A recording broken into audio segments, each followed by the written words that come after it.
Hey guys, it's Joey and Yaron. Hey, how's it going? Hey, how's it going, Joey? We're doing really, really good today. This is your second episode of Heroes Manufactured Comics Vault, and today we're going to be talking about Marvel. As you can see, with what Yaron is wearing, what I'm wearing, we try to Yeah, co- we got try my to kind of Marvel shirt. coordinate what we're wearing for how appropriate it is for the show.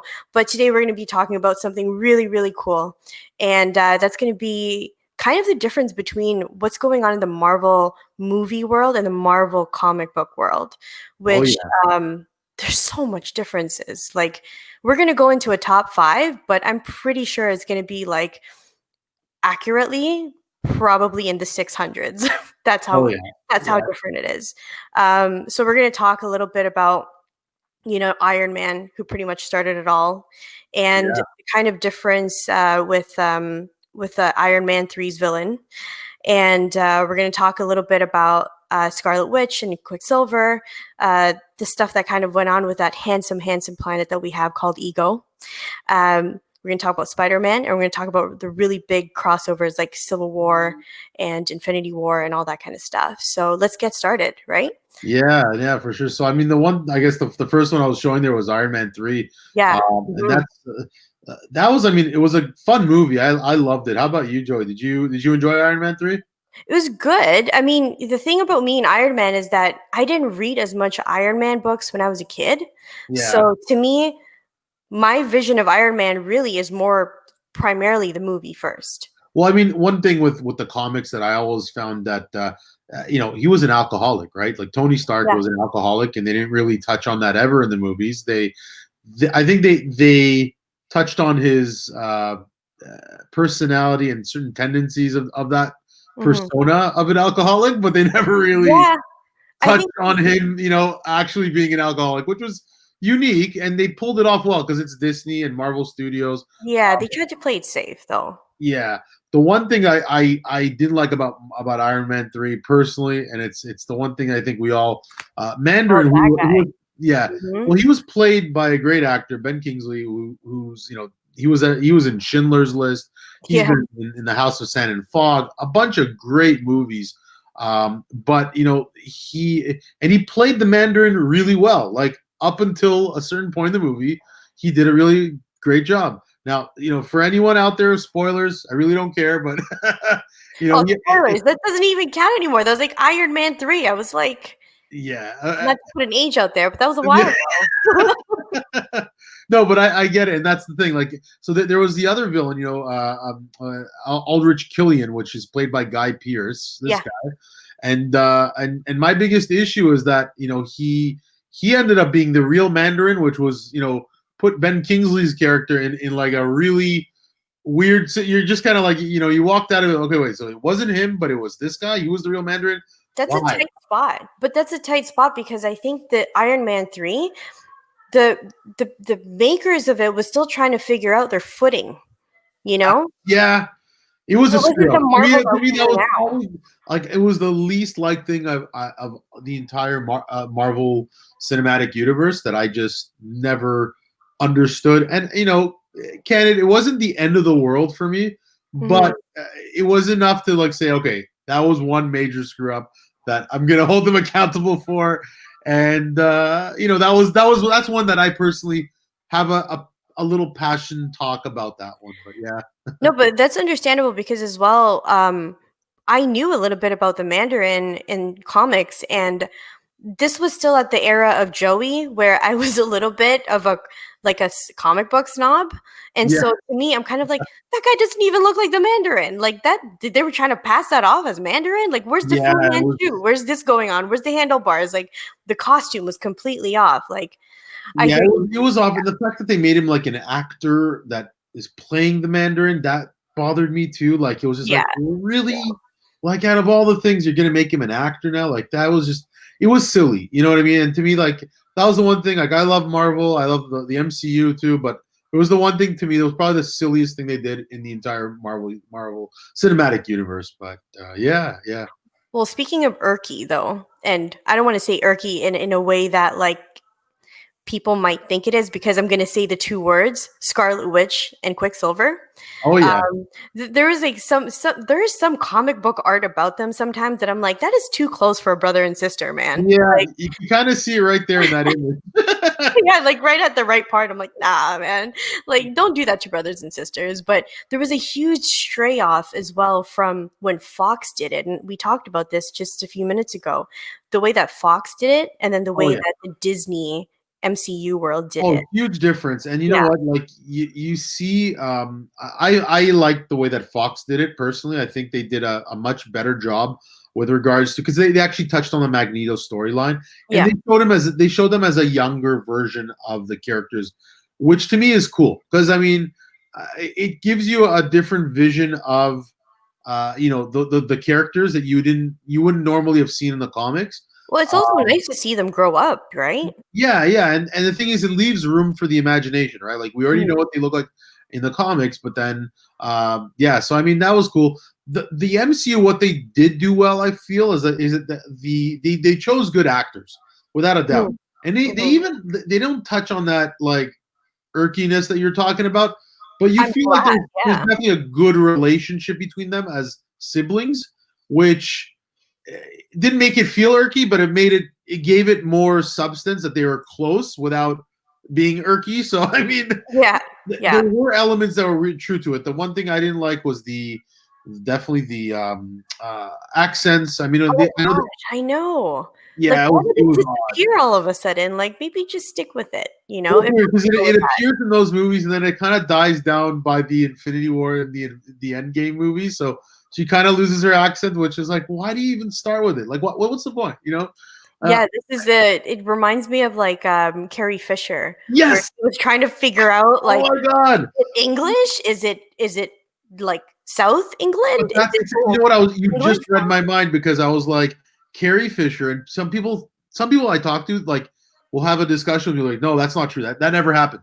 But in the first New Hope, completely off topic here, but No, she that's has a fine. British accent, and then by the third movie, she speaks like an Just American English. American, right? Like, Yeah. well, I mean, you're right. You're bang on that, and you know what? There's certain, like, we're nitpicking today, but that's part of this show, I guess. This episode. That's what it was about. That's what it was about. Yeah. I mean, you know what? The thing about the adaptations of the movies is the word adaptation. It isn't an Exactly. adaptation to me. I think it's not even really an interpretation. I think that the MCU movies are more kind of like, hey, we're just going to take a little bit of the storyboards from the comics and we're just going to allude to them, Of right? Because course.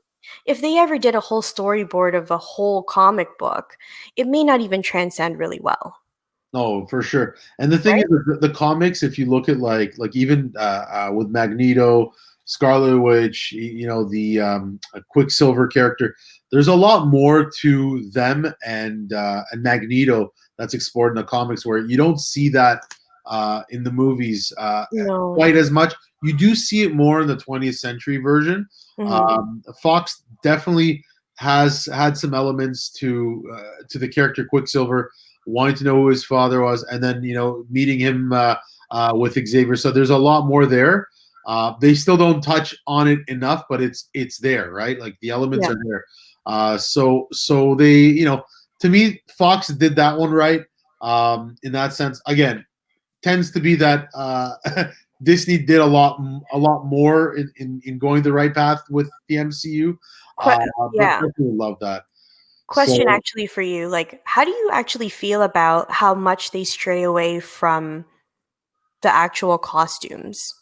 So I mean, the costumes, like for example, you said the Mandarin you thought wasn't the most identical costume. To me, that I felt like it wasn't identical, but it felt okay. Mhm. Um, Like, it touches on realistic, like, you can't, have, like, a, yeah, true cosplay kind of person in a serious movie, understood, right? no, for sure, and I think like it's same with like the DC movies, whether it's Batman or whatnot. You have to add a certain element of reality to it. Yeah. You're basing the character in a real world with real people, and they have to. It has to match that, right? Like what looks good on a piece of paper doesn't necessarily look the same in a movie, but there are elements that we can help design, and that we see in movies that a lot of the conceptual artists are able to bring that to life in one way or another. For example, Wolverine and X-Men. We never really saw him with that cowl. We don't Yeah. really see him with that with the. Well, I bring it up because Scarlet Witch's headdress is like one of my favorite outfits, And Yeah, no, that's not gonna work. no, and it's true. You know what? Like, it's funny. And you're reminding me of even like Rogue in X-Men 1, 2, and 3. If you look at the original X-Men, she had, like, if you notice really carefully, I didn't pay attention until much later, but she has that green outfit. But it's like a very dumbed down version of that green outfit. Whereas now you see it in the comics, they put these little X's all over her, and they make it more more poppy in that sense. So really, it depends on who designs this stuff, but every artist likes to put their own little flair of what it should look like. Which that's why I love the comics. I mean, the comics are great in that sense.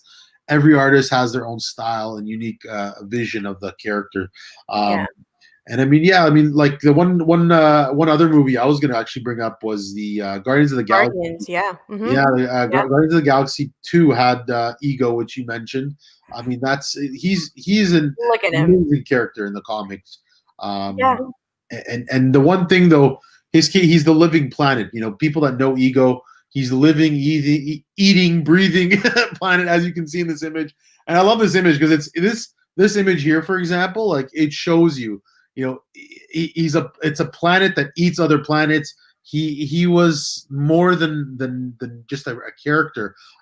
He was like another Galactus, right? In many ways. So pretty much, yeah. You gotta look at it that way. And then I remember he he changes the way that he looks to like lure people in, or like sentient beings in.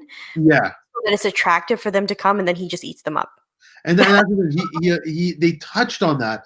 But then they put, Kurt Russell as like the main character, which is a little odd to me at first. But you know what? They did do a good job with this change. So I will say that worked. Sorry?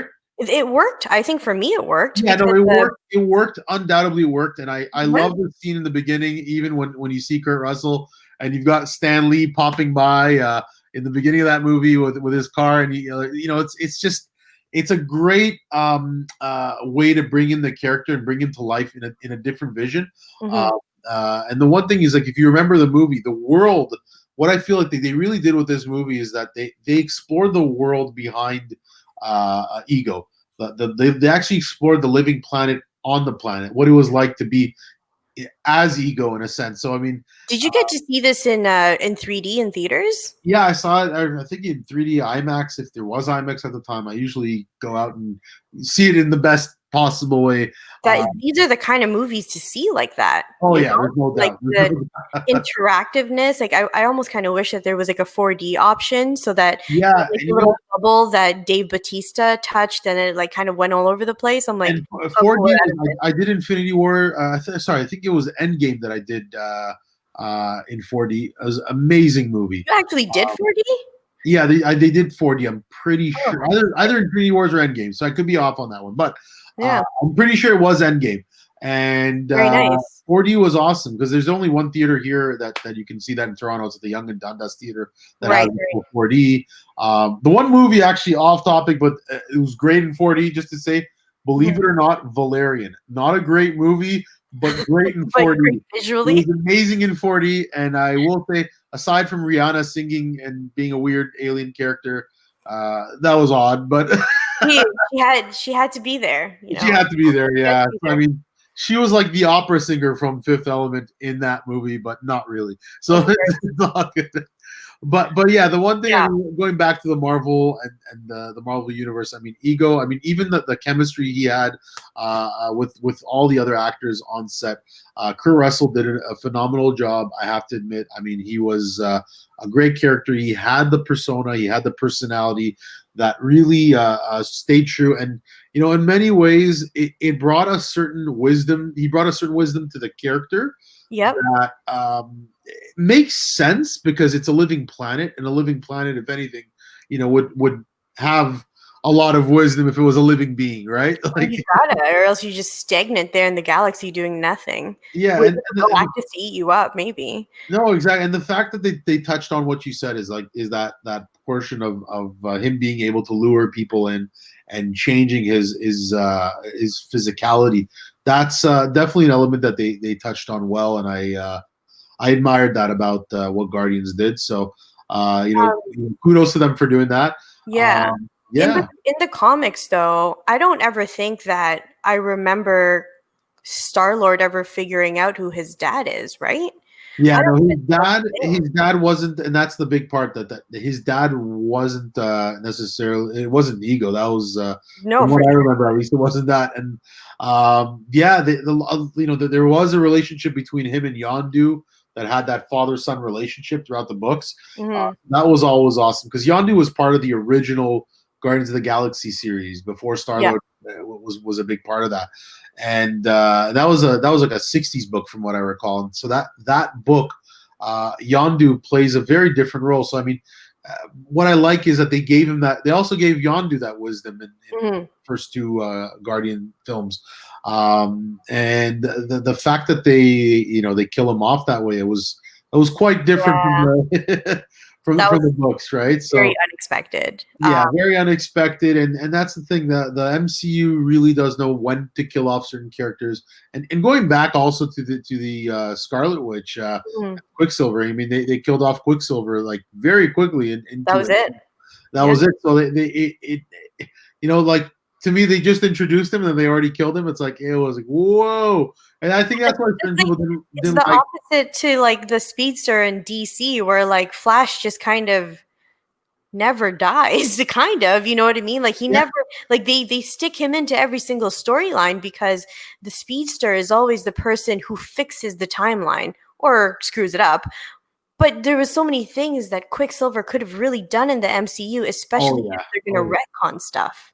Oh, way more. And I feel like that's there's some parts where, and I know people that don't like Age of Ultron as much as the other films. Yeah. They usually bring that up. They usually bring up, oh yeah, they killed off Quicksilver too soon. Would have wanted to see more of him and things of that sort. So that kind of like, certain things that I feel like they went a little bit more drastic than they should have. Yeah. But nonetheless, they've told a decent story overall. I think people loved it. At the end of the day, when you look at what they did with Vision and all the other characters, the one thing in the Avengers stories, though, Hawkeye is also treated very differently. Like he was an enemy in many in many of the comics years before, Mhm. and until he became an Avenger, and then it made more sense. And they touch on him being part of Shield, but there's more to him being part of Shield in the comics that definitely make it more unique. Even Black Widow, like there's some really unique things about her, but people say she has no superpower. No, actually, she in the comics she does have somewhat of a superpower. I don't recall exactly, but there was some kind of a serum as well that made her a lot stronger. She was a little bit more superhumanish, kind of like Captain America. Yeah. Even their romance, Captain America and Black Widow had more of a romance, whereas like here she likes the Hulk, right? There's a very Right. different Yeah.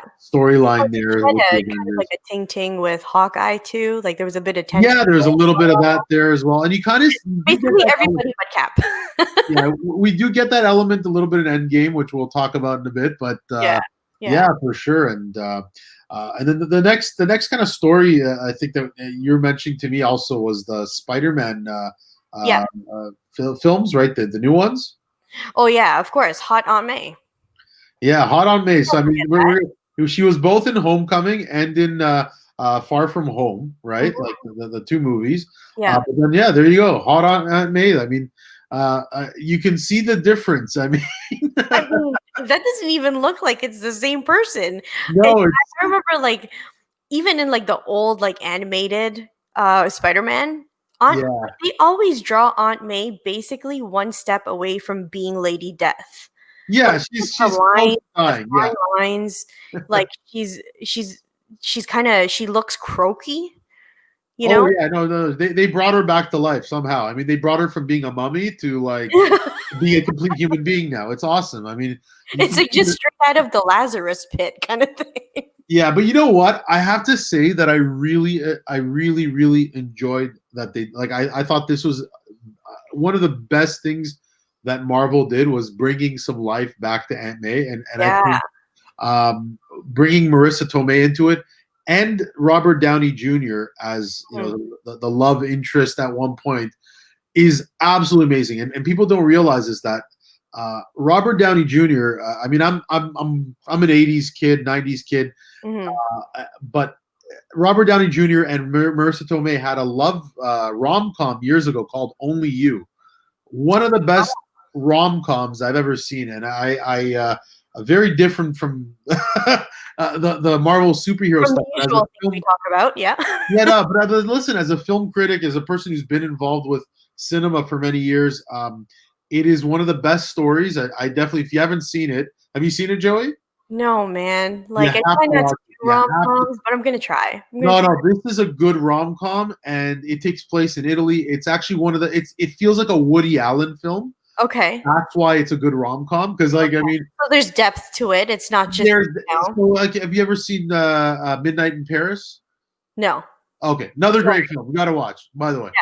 But my point is, it's if you've watched Midnight in Paris and you understand that kind of a Woody Allen film, you'll understand that Only You was the same thing, and it had Robert Downey and Marissa Tomei, and they fall in love with it, and it's a great story.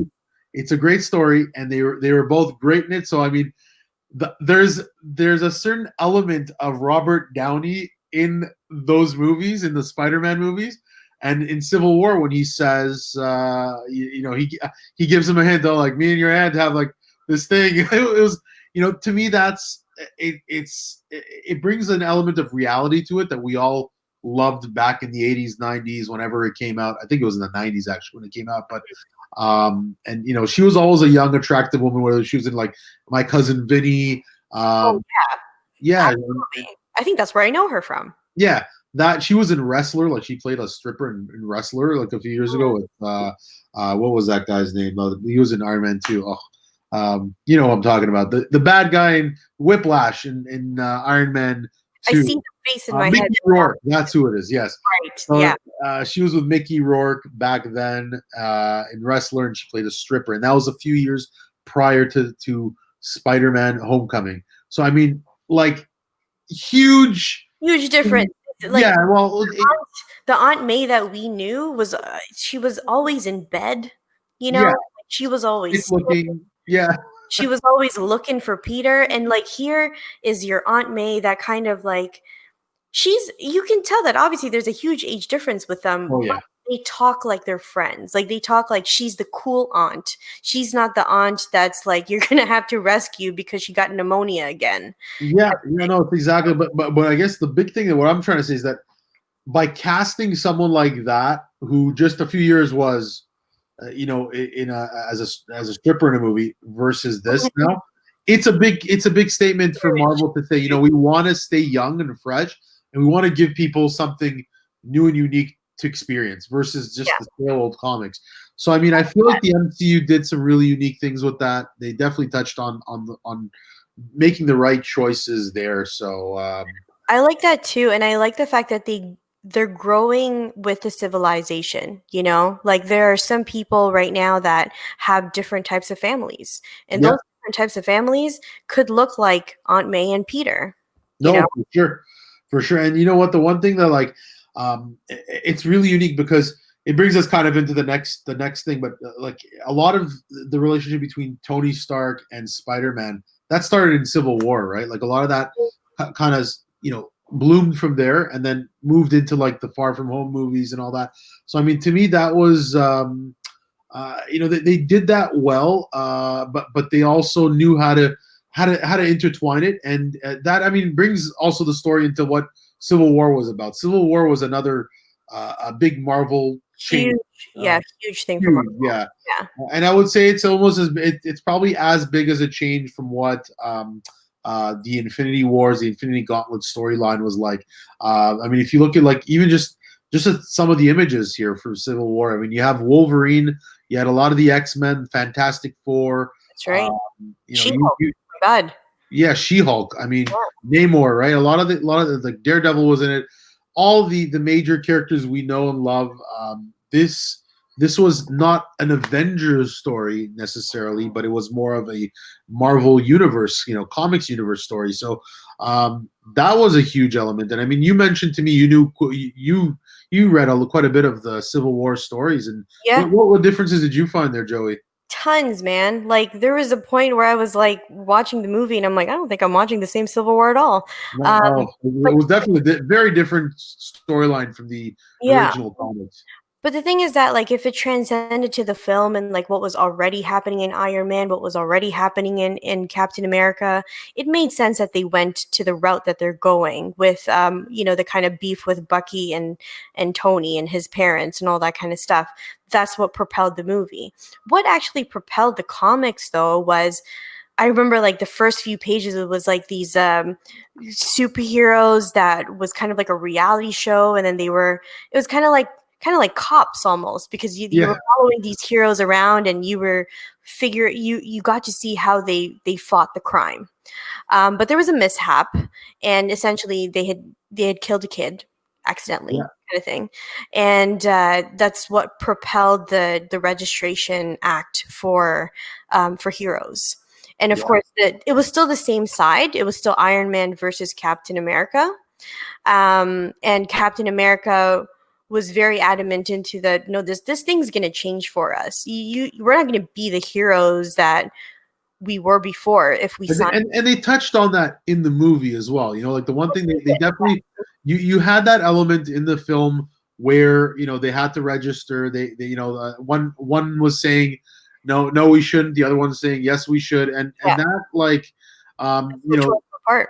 yeah so I mean it definitely started the dialogue and they touched on that in the movies, but I feel like the movies to me was definitely more about Tony's revenge, of like revengeful attitude towards Cap and Bucky mostly because Yeah.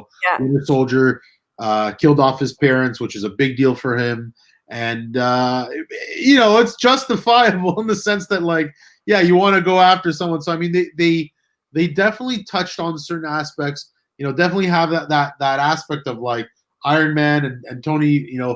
Head to head, they had that literally where he's got a shield and one's firing right at it. They even had those Oh, shots. yeah, that was there in the panels too. Yeah, Definitely. so it was there in the panels and it was there on screen, which was delightful that they did that.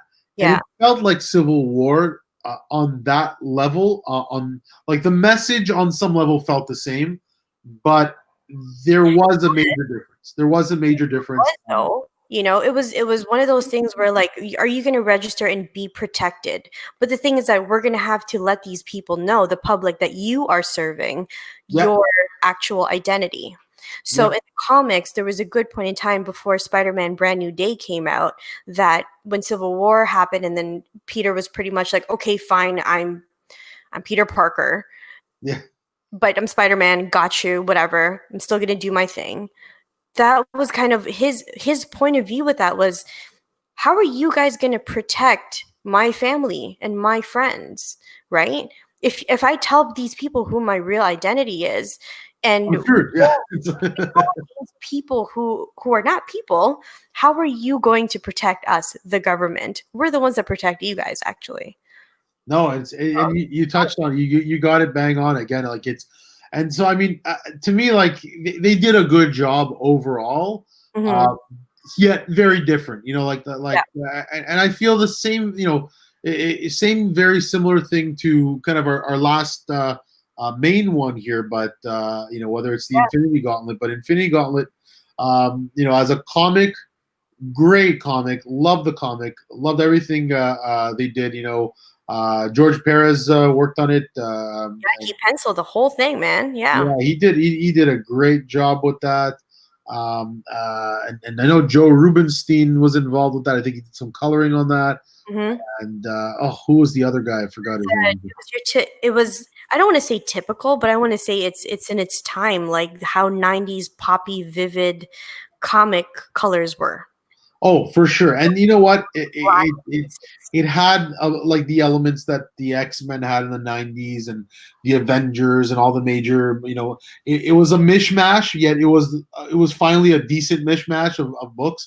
And it feels almost like Watchmen in some ways. It feels like that 90s kind of darker take on our superheroes. Mhm. And so finally they're having someone like Thanos as a villain in the movies too. They did a great job with that. They definitely. I find that the movies touched on Thanos very well. They really brought him to life. They did that accurately. Some major differences with the story that I mean the ones that I see at least off the bat. Definitely, I mean you can see here in this image. You got Quicksilver. Sorry, not Quicksilver. Silver Surfer. You've got Lady Death, which wasn't that Mephisto's there. Namor. There's a lot of other characters that weren't even seen in the movie. So that's off the bat again. Characters But to they me were is always that. players. They were like the key players in the comics. Yeah, and I think even the stones themselves had a different purpose from what I recall. And they also weren't the same color. They weren't the same colors. I know that. Yeah, like I know the orange one was the Soul Stone, and I think they had a Soul Stone, but it was a different color, maybe like red or yellow. So they were very different stone colors. If you're just gonna go off the actual gauntlet itself. Yeah. But with regards to the movies, the other thing is you're looking at Warlock and the X-Men were also involved. Again, Fantastic Four. This was like the one comic that they brought everyone and anyone in it. I mean, I'm even looking here and I can see Moon Knight in there, like characters we haven't even explored yet, right?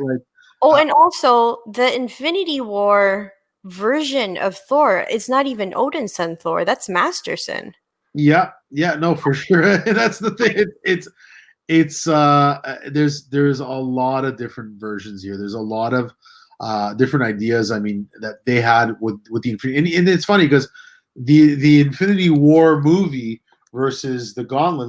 This was actually titled the Infinity Gauntlet, which was as a topic was a very different story. It was more about the Gauntlet and the power it had to turn the universe, and whoever held it was really had that power to make them go crazy, right? Like, I mean, you're mentioning that to me earlier too. So you mentioned something about Nebula. I mean, if you want to. Okay, so I actually really love Nebula in the MCU movies. Did her really, really well, but still underutilized because Karen Gillan, by the way, great actress, amazing. Yeah, she's super tall too, by the way. Yeah, I met her at we have a clip of her in our first Heroes Manufactured film. She just had a quick B-roll, but very nice lady. I met her very briefly, but very, very nice lady. Not standing beside her if I had to interview her. I'd look like a Funko Pop beside her. You'd do well. You'd be great at it. No but I really, really like Nebula's character. Essentially, in Infinity Gauntlet, though, if we were going to compare movie to comic books, she was a little bit underutilized. There was a scene in even in Endgame and stuff where they were using her really as a husk. That's the closest you're going to get to the comics, because in the comics, she actually, after Thanos loses the gauntlet, Nebula got it. Yeah. And Thanos was kind of like, dude, I screwed up. You're screwing up the exact same way. I'm more intelligent than you. What makes you think that you're going to be able to handle this gauntlet? And essentially, Nebula kind of pretty much went crazy.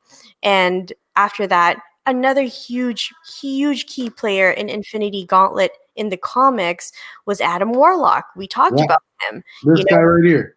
Exactly. I'm like, did they just not find a guy that was yellow enough who had that kind of posture? And and you know what? He was huge. He was huge in Infinity Gauntlet. He was essentially the guy at the very, very end. Yeah, he was what Tony Stark did essentially. He was the guy who saved the day, and major difference from the original story. And what's really odd to me is that the MCU touched on Adam Warlock, him, the cocoon. I believe it was in Guardians 1 at the end of credits they had it, but again, don't quote me on that. I could be completely wrong, but I'm pretty sure it was that. Guardian, yeah. So the thing is with that, they did touch on that, and the fact that they didn't, they brought his race of superior, intelligent beings, and they didn't ever bring him back into the MCU before Endgame. You would, to me, I thought, oh wow, they're bringing Adam Warlock into this. He's going to be the guy who saves the day. But no, obviously they changed it to have Tony, and it does make sense. The one thing like I love about is that these movies, they've had a great way to show and demonstrate Tony Stark, Iron Man, and it made sense because they kind of started these line of movies with Iron Man, which gave him a nice way to part ways with the MCU. For these movies. So I mean, I have to admit that they did a good job by doing that. I'm okay with that change, but I want to know more about Adam Warlock. I want to know if they're going to include him in the next. Like, I'm just surprised they haven't even brought him into this next phase. They haven't even discussed it yet into the next phase of Marvel movies.